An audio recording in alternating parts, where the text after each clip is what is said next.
जय हिंद बच्चों। आज हम लोग भारतीय संविधान के भाग 1 और अनुसूची 1 के बारे में चर्चा करेंगे। जैसा कि हमने आपको बताया है और आप सब इस बात को भली भांति जानते हैं कि भारत के मूल संविधान में 395 अनुच्छेद, 22 भाग और 8 अनुसूचियां थी। लेकिन वर्तमान समय में भारतीय संविधान में 25 भाग, 12 अनुसूची और 465 अनुच्छेद हैं। तो हम लोग क्रमिक रूप से आज से क्रमिक रूप से इस बात को जानने का प्रयास करेंगे कि किस भाग में किस बात का वर्णन है, किस अनुसूची में किस बात का वर्णन है और किस अनुच्छेद में किन किन बातों के बारे में चर्चा किया गया है। मतलब अनुसूची, भाग और अनुच्छेद को क्रमिक रूप से हम लोग पढ़ने का प्रयास करेंगे। इस क्रम में सबसे पहले आज हमारे चर्चा का जो विषय होगा, संघ और उसका राज्य क्षेत्र। भारत राज्यों का संघ है। India that is Bharat is called union of state. भारतीय संघ में 28 राज्य और 7 संघ शासित या केंद्र शासित प्रदेश हैं। तो 28 राज्य और 7 संघ शासित प्रदेशों को मिलाकर इंडिया अर्थात भारत का निर्माण किया गया है। भारत के संविधान के भाग 1 अनुसूची 1 में संघ और उसके राज्यों के बारे में, मतलब भारतीय संघ में जो राज्य हैं उनके बारे में विस्तार से चर्चा किया गया है। तो भारत के संघ राज्य के बारे में चर्चा भाग 1 में, अनुसूची 1 में और अनुच्छेद 1 से 4 के बीच में किया गया है। संविधान के अनुच्छेद 1 के उपभाग 1 में कहा गया है भारत अर्थात इंडिया राज्यों का संघ है। संविधान के अनुच्छेद 1 में लिखा गया है भारत, जिसे इंडिया भी कहा जाता है, वह राज्यों का क्या है? संघ है। लेकिन उसी को पारा में लिखा गया है कि भारत राज्यों का संघ है, लेकिन भारत के किसी राज्य को संघ से अलग होने का अधिकार नहीं है। मतलब कोई भी राज्य भारतीय संघ से अलग नहीं हो सकता है। संघ में मिलकर रहना सभी राज्यों के लिए बाध्यता है, सभी राज्यों की मजबूरी है, क्योंकि उससे अलग होने का मतलब अपने अस्तित्व को समाप्त कर देना। अनुच्छेद 1 के दूसरे पारा में लिखा गया है कि भारत के सभी राज्यों का नाम संघ राज्य के नाम का वर्णन है। मतलब अनुच्छेद 1 के पारा नंबर 2 में लिखा गया है, क्या चर्चा है? तो भारत के सभी राज्यों के नाम का वर्णन है, सभी केंद्र शासित राज्यों के नाम का वर्णन है। वर्तमान समय में भारतीय संघ में 28 राज्य और 8 केंद्र शासित प्रदेश हैं। पहले 9 था, लेकिन 2020 ईस्वी में दमन दीव तथा दादर नागर हवेली को मिलाकर 1 कर दिया गया। तो इस तरह से अब संघ शासित राज्यों की संख्या या केंद्र शासित राज्यों की संख्या केवल 8 रह गई।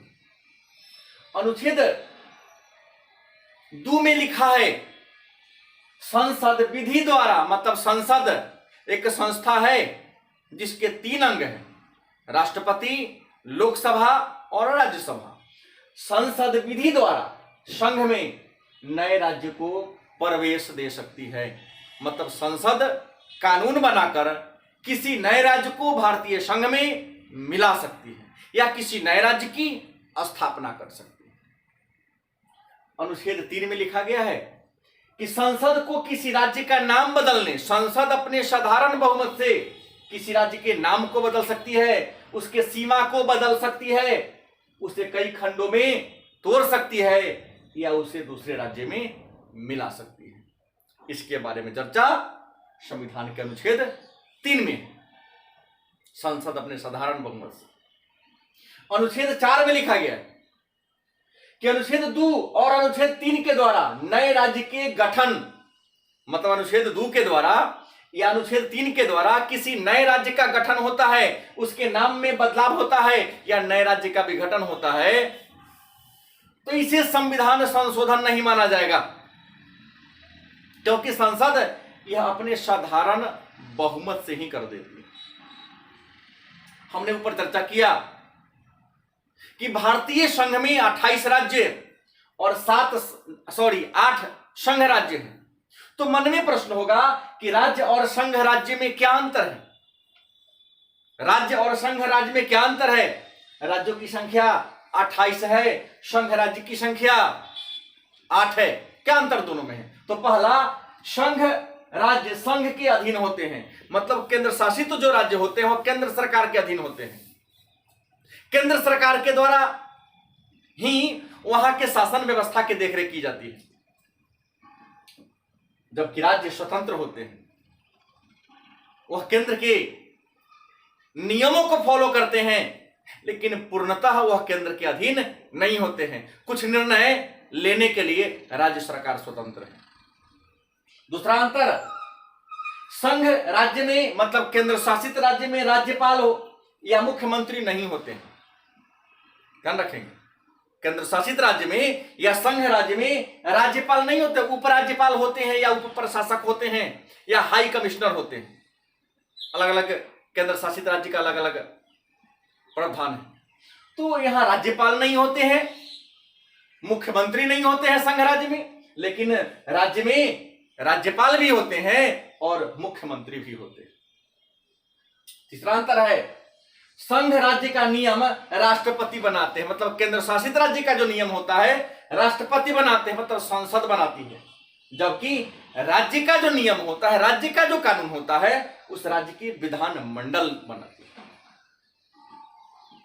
संघ राज्य की संख्या 8 है और राज्य की संख्या 28 है। अगला, संघ राज्य में मतलब केंद्र शासित राज्य में विधानसभा नहीं होती है, जबकि राज्य में विधानसभा होती है। लेकिन एक अपवाद है। अपवाद क्या है?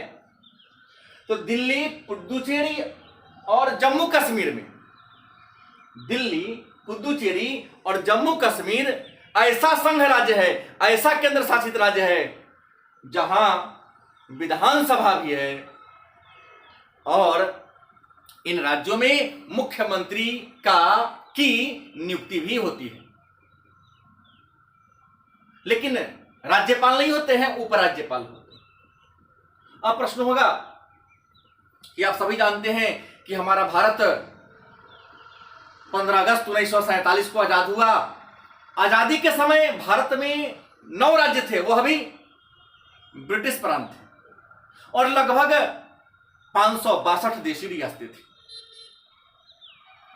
उन 562 देशी रियासतों में से लगभग 22 देशी रियासत अपने आप को पाकिस्तान में शामिल होने का निर्णय लिया। बाकी देशी रियासतों ने अपने आप को भारतीय संघ में शामिल कर लिया। लेकिन 3 ऐसा देशी रियासत था। देशी रियासत मतलब होता है देश के राजा महाराजा। नाम था जम्मू कश्मीर, हैदराबाद, जूनागढ़। यहां तीनों देशी रियासत ने न तो अपने आप को भारतीय संघ में विलय करने की घोषणा किया, ना ही पाकिस्तान में। अतः देश की सुरक्षा के दृष्टि से, सुरक्षा को ध्यान में रखते हुए सरदार वल्लभ भाई पटेल की अध्यक्षता में हैदराबाद को पुलिस कार्रवाई के द्वारा भारतीय संघ में मिलाया गया। जूनागढ़ जनमत संग्रह के द्वारा भारतीय संघ में मिला और जम्मू कश्मीर एक विशेष प्रस्ताव के द्वारा या हरि सिंह द्वारा विलय पत्र पर हस्ताक्षर कर दिए जाने के बाद भारतीय संघ में मिला दिया गया। देशी रियासतों के विलय की प्रक्रिया पूर्ण हो जाने के बाद भारत में राज्यों का पुनर्गठन कैसे हो, तो राज्यों के पुनर्गठन करने के लिए अभी तक भारत में 3 बार अलग अलग आयोग का गठन किया गया। जैसे राज्यों के पुनर्गठन करने के लिए जब सभी देशी रियासत और ब्रिटिश प्रांत भारतीय संघ में मिल गया, तो राज्यों के पुनर्गठन करने के लिए 27 नवंबर 1947 ईस्वी को न्यायाधीश एसके धर की अध्यक्षता में भाषाई प्रांत आयोग का गठन किया गया। मतलब एसके धर को कहा गया कि भाषा के आधार पर भारतीय प्रांतों का पुनर्गठन कैसे किया जाए, इस पर आप विचार हमको दीजिए। लेकिन एसके धर आयोग ने अपना रिपोर्ट सरकार को दिया और अपना रिपोर्ट में कहा कि भाषा के आधार पर भारतीय राज्यों का पुनर्गठन उचित नहीं है, बल्कि प्रशासनिक सुविधा के आधार पर भारतीय राज्यों का गठन किया जाए। धर आयोग के रिपोर्ट के बाद श्री रामालू तमिलनाडु के अनशन पर बैठ गए। श्री रामालू की मांग थी कि भारतीय राज्यों का पुनर्गठन भाषा के आधार पर होनी चाहिए, और 55 दिन के लंबी भूख हड़ताल के बाद उनकी मृत्यु हो गई। श्री रामालू की मृत्यु के बाद पंडित जवाहरलाल नेहरू की सरकार ने तुरंत तमिलनाडु से तेलुगु भाषी लोगों को अलग करके 1953 ईस्वी में भाषा के आधार पर आंध्र प्रदेश राज्य का पुनर्गठन कर दिया। और दूसरी बार 1948 ईस्वी में जेवीपी समिति का गठन किया गया, और जेवीपी समिति ने भी भाषा के आधार पर राज्यों के पुनर्गठन के बात को अव्यवहारिक कहा कि भाषा के आधार पर राज्य का पुनर्गठन उचित नहीं है, बल्कि प्रशासनिक सुविधा के आधार पर ही राज्यों का पुनर्गठन होना चाहिए। उसके बाद देश में चारों तरफ विवाद बढ़ता गया।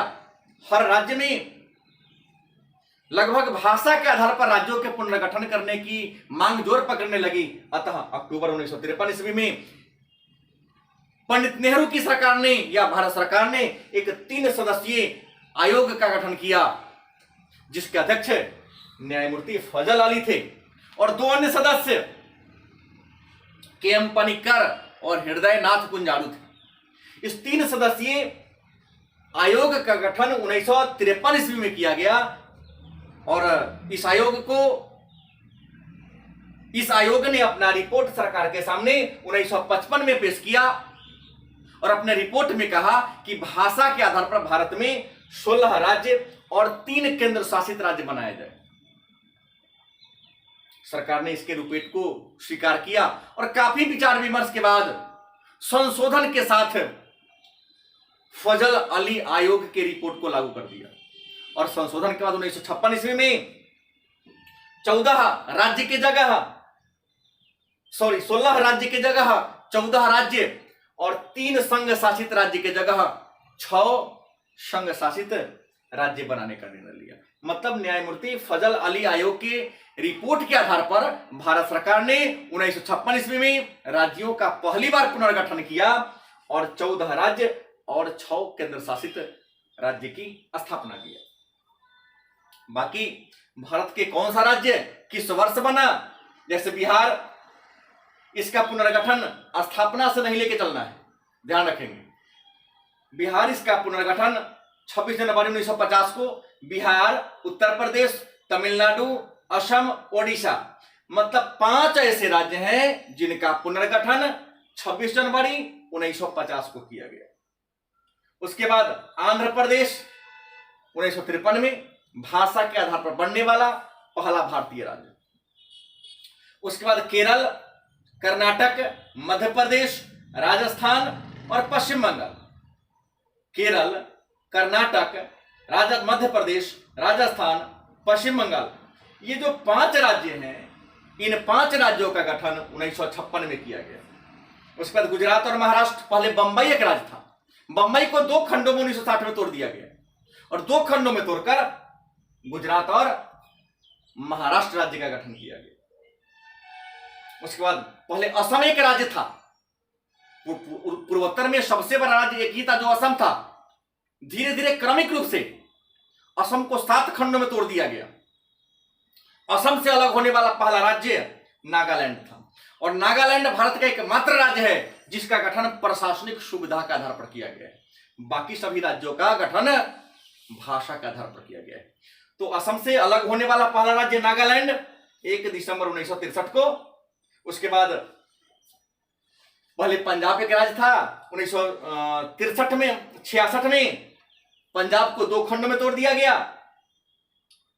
जो पंजाबी भाषा वाले थे वह पंजाब रह गया, और पंजाब से हिंदी भाषा वाले को अलग कर दिया गया, उसका नाम पड़ गया हरियाणा। तो पंजाब और हरियाणा का गठन पुनर्गठन 1966 में किया गया। उसके बाद 1971 में 63 के बाद 1971 में असम से हिमाचल प्रदेश को अलग कर दिया गया। पुनः 1972 में असम को 3 और खंड में तोड़ा गया, मणिपुर, त्रिपुरा और मेघालय असम से ही निकला है। उसके बाद 16 मई 1975 को सिक्किम राज्य का पुनर्गठन किया गया। 1987 में पुनः असम को 2 और खंड में तोड़ा गया। 87 में मिजोरम और अरुणाचल प्रदेश जो पहले असम में ही था उसे असम से अलग कर दिया गया। 1987 में गोवा का पुनर्गठन किया गया। हालांकि गोवा पहले केंद्र शासित राज्य था और गोवा पर पहले पुर्तगालियों का दबदबा था। पुर्तगालियों ने गोवा को 1961 में मुक्त किया था। पहले इसे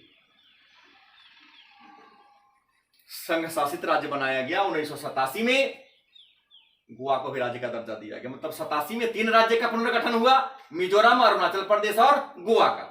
उसके बाद सन 2000 में छत्तीसगढ़, उत्तराखंड और झारखंड का, मतलब छत्तीसगढ़ का 1 नवंबर, उत्तराखंड का 9 नवंबर और झारखंड का 15 नवंबर 2000 को गठन किया गया। और जो सबसे नया राज्य बना है तेलंगाना 2 जून 2014 को, और तेलंगाना को आंध्र प्रदेश से अलग करके बनाया गया है। तेलंगाना की राजधानी हैदराबाद है और आंध्र प्रदेश की राजधानी अब अमरावती हो गई। केंद्र शासित राज्य की बात करें तो वर्तमान समय में केंद्र शासित राज्यों की संख्या 8 है। जैसे दिल्ली, इसका 1956 में पुनर्गठन हुआ। लक्षद्वीप का भी 1956 में हुआ। अंडमान और निकोबार द्वीप समूह का 1956 में। पुडुचेरी 1954 में। आप जान लें कि पुडुचेरी पहले फ्रांसीसियों का उपनिवेश था। फ्रांसीसियों ने 1954 में पुडुचेरी को मुक्त कर दिया, भारत सरकार को सौंप दिया। भारत सरकार ने इसे केंद्र शासित प्रदेश का दर्जा दिया।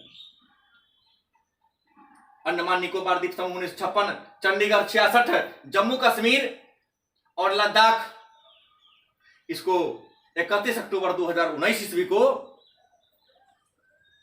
केंद्र शासित राज्य का दर्जा दिया गया। धारा 370 को हटा दिया गया, अनुच्छेद 35A को हटा दिया गया। इससे पहले राज्य था, लेकिन धारा 370 को हटाकर, धारा 35A को हटाकर राज्य में शांति व्यवस्था को कायम करने के लिए, आतंकवाद जैसी गतिविधियों पर नियंत्रण डालने के लिए, आतंकवादी गतिविधियों को कमजोर करने के लिए भारत सरकार ने इसे 2 खंडों में क्या कर दिया है, तोड़ दिया है, जम्मू कश्मीर और एक लद्दाख। उसके बाद दमन और दीव पहले 2 अलग अलग था, लेकिन 2020 ईस्वी में दमन दीव तथा दादर नागर हवेली को एक करके एक ही राज्य का दर्जा दिया गया। मन में एक प्रश्न होगा कि आजकल एक नया मुद्दा चल रहा है कि विशेष राज्य, विशेष राज्य। विशेष राज्य कहते किसे हैं, विशेष राज्यों की संख्या कितनी है और किस राज्य को विशेष राज्य का दर्जा दिया जाता है। तो आपको बता दें, गरीब तथा पिछड़े राज्य को समान अवसर प्रदान करने के लिए, जो गरीब राज्य है, जो पिछड़ा राज्य है और कुछ राज्य बहुत आगे चला गया है, तो उनको समान अवसर प्रदान करने के लिए गॉडगिल फार्मूला के तहत कुछ राज्यों को विशेष राज्य का दर्जा दिया जाता है। मन में प्रश्न होगा कि भारत में किसी राज्य को विशेष राज्य का दर्जा प्राप्त करने के लिए किन किन शर्तों को पूरा करना होता है। तो विशेष राज्य का दर्जा प्राप्त करने के लिए 4 शर्त है। पहला, सामरिक दृष्टिकोण से महत्वपूर्ण हो, मतलब उस राज्य की सीमा किसी दूसरे देश की सीमा से मिलनी चाहिए, जो सुरक्षा के दृष्टिकोण से महत्वपूर्ण हो। लेकिन सामरिक मतलब नेपाल से नहीं चलेगा, चीन हो, पाकिस्तान हो, बांग्लादेश हो, जहां से हमेशा संघर्ष होते रहते हैं, इस प्रकार के राज्य हो। दुर्गम पहाड़ी इलाका हो, पहाड़ी क्षेत्र हो लेकिन दुर्गम हो, जनसंख्या घनत्व कम हो, एक और है आदिवासियों की संख्या ज्यादा हो, और आर्थिक और बुनियादी सुविधा पिछड़ा हो, मतलब आर्थिक दृष्टिकोण से पिछड़ा हो, और बुनियादी मतलब शिक्षा, स्वास्थ्य, परिवहन, संचार, इन सब सुविधाओं का क्या हो, अभाव हो, तो केंद्र सरकार उस राज्य को विशेष राज्य का दर्जा दे सकती है। मन में प्रश्न होगा कि विशेष राज्य का दर्जा मिलने से फायदा क्या होता है? तो विशेष राज्य का दर्जा मिलने से फायदा होता है कि उस राज्य के कुल खर्च का 90% राशि केंद्र सरकार वहन करती है, और 10% राशि ही उस राज्य सरकार को व्यवस्था करना पड़ता है। भारत के वर्तमान समय में भारत के 10 ऐसे राज्य हैं जिन्हें विशेष राज्य का दर्जा प्राप्त है। वह राज्य हैं असम, नागालैंड, हिमाचल प्रदेश, मणिपुर, मेघालय, त्रिपुरा, सिक्किम, मिजोरम, अरुणाचल प्रदेश और उत्तराखंड, मतलब पूर्वोत्तर के सभी राज्य, और इधर मतलब 10 ऐसे राज्य हैं जिन्हें विशेष राज्य का दर्जा प्राप्त है। धन्यवाद।